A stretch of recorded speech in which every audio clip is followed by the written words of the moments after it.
Hello students. तो आइए अब हम देखते हैं एक नया टॉपिक, आइंस्टीन का प्रकाश विद्युत समीकरण। तो आइंस्टीन ने प्रकाश विद्युत पर एक समीकरण बनाया था, उसको हम लोग देखेंगे, है ना। क्या है वो समीकरण, देखिए आइए पढ़ते हैं।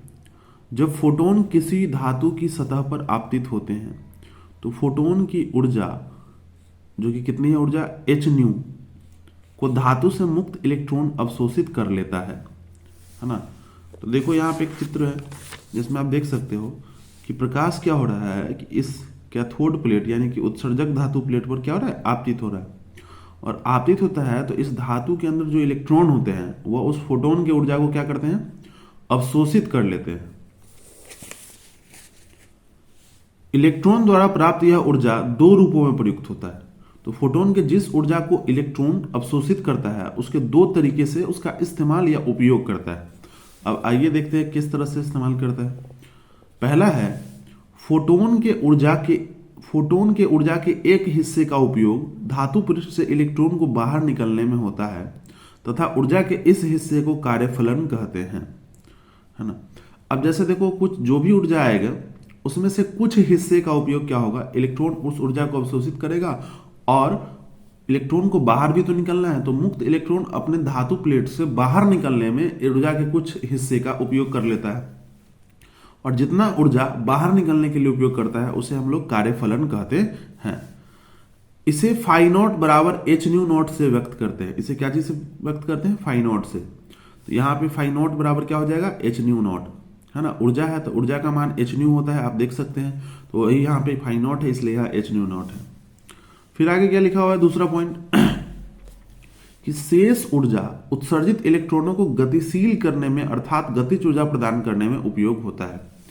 अब एक हिस्से का उपयोग क्या चीज में हो गया, बाहर निकलने में। बाकी जो ऊर्जा है उसका उपयोग क्या करता है, इलेक्ट्रॉन। तो बाकी ऊर्जा को इलेक्ट्रॉनों को गतिशील करने में अर्थात इलेक्ट्रॉन को, ये देख रहे हो कैथोड प्लेट से ऊर्जा निकला, वहां से इस इलेक्ट्रॉन को गतिशील करेंगे तभी तो ये एनोड प्लेट यानी संग्राहक प्लेट की ओर जाएगा। तो ये इलेक्ट्रॉन को गतिशील करने में बाकी ऊर्जा का उपयोग होता है ना। शेष ऊर्जा इलेक्ट्रॉन के महत्तम गतिज ऊर्जा के बराबर होता है। बाकी जो ऊर्जा होता है, इलेक्ट्रॉन कितना मैक्सिमम काइनेटिक एनर्जी यानी कि महत्तम गतिज ऊर्जा पहुंचेगा, वो महत्तम गतिज ऊर्जा और बचा हुआ ऊर्जा दोनों क्या होगा, इक्वल होगा।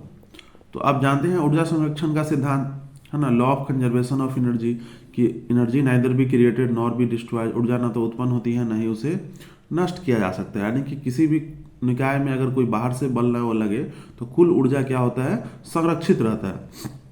तो फोटोन आया था, उसका कुल ऊर्जा कितना था, तो फोटोन का कुल ऊर्जा था एच न्यू। अब उसमें से एच न्यू नॉट यानी कि जो फाई नॉट यहाँ पे आप देख सकते हैं कि है, ये किस में चला गया, इलेक्ट्रॉन को बाहर निकालने में, तो ऊर्जा हो गया। बाकी ऊर्जा क्या चीज में हुआ, काइनेटिक एनर्जी में। तो काइनेटिक एनर्जी का फॉर्मूला क्या होता है, 1/2 mv²। तो ये दोनों मिलकर ये फोटोन की ऊर्जा के बराबर होगा। अब इस एच न्यू नॉट को हम इधर लेफ्ट हैंड साइड में लाएंगे तो इधर पॉजिटिव है तो इधर आके निगेटिव हो जाएगा, है ना। फिर इस दोनों में देख सकते हैं, फिर हाफ mv² वही है। दोनों में कॉमन क्या है, तो एच कॉमन ले लिए दोनों में, है ना, एच कॉमन ले लिए दोनों में। अब एच कॉमन ले लिए तो उसके बाद न्यू माइनस न्यू नॉट हो गया। और ये हाफ mv² किसके बराबर होगा, काइनेटिक एनर्जी मैक्सिमम, जो पर है ना यहाँ पे देखो, शेष ऊर्जा इलेक्ट्रॉन के महत्तम गतिज ऊर्जा के बराबर होता है। तो काइनेटिक एनर्जी मैक्सिमम हो गया। अब काइनेटिक एनर्जी मैक्सिमम का फॉर्मूला क्या हो गया, एच बराबर न्यू माइनस न्यू नॉट। और यह जो समीकरण आया है, यही समीकरण क्या कहलाता है, आइंस्टीन का प्रकाश विद्युत समीकरण है। तो आपको ये अच्छे से समझ में आ गया होगा, है ना। अब देखिए इसमें देखते हैं स्पेशल केस यानी कि विशेष स्थिति देख लेते हैं कि विशेष स्थिति पहला क्या है, यदि न्यू लेस देन हो न्यू नॉट से। यानी कि जो फोटोन आया है, ये न्यू क्या है उसकी, ये न्यू है आवृत्ति, न्यू क्या है, आवृत्ति है ना। और एच क्या था, तो प्लैंक कांस्टेंट था। तो अगर आवृत्ति, ये तो कांस्टेंट है, तो आवृत्ति अगर ऊर्जा, ये न्यू नॉट क्या है, तो वह आवृत्ति है जिस पे इलेक्ट्रॉन बाहर निकलेगा, है ना। तो अगर फोटोन की आवृत्ति बाहर निकालने के इलेक्ट्रॉन की जितनी आवृत्ति चाहिए उससे अगर कम हो तो क्या इलेक्ट्रॉन निकल पाएगा, बिल्कुल नहीं निकल पाएगा। तो इस स्थिति में इलेक्ट्रॉन का उत्सर्जन नहीं होता है। यानी कि ऊर्जा जितना चाहिए इलेक्ट्रॉन को बाहर निकलने के लिए उससे ही कम है, तो इलेक्ट्रॉन बाहर कैसे आएगा।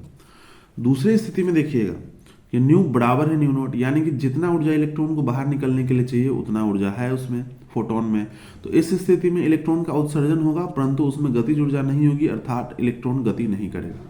अब क्या होगा, वो सारा ऊर्जा लेकर तो उससे बाहर निकल जाएगा, उसके बाद तो कुछ ऊर्जा बचेगा ही नहीं, तो बचेगा ही नहीं तो इलेक्ट्रॉन गति ही नहीं कर पाएगा।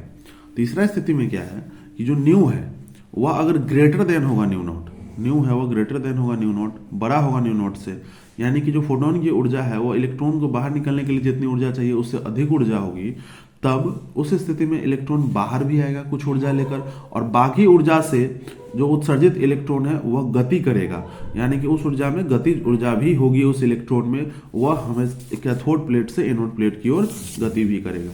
तो आपको ये अच्छे से समझ में आ गया होगा स्टूडेंट्स। तो फिर मिलते हैं नेक्स्ट वीडियो में, उसमें हम लोग पढ़ेंगे प्रकाश की कणीय प्रकृति और फोटोन की अवधारणा।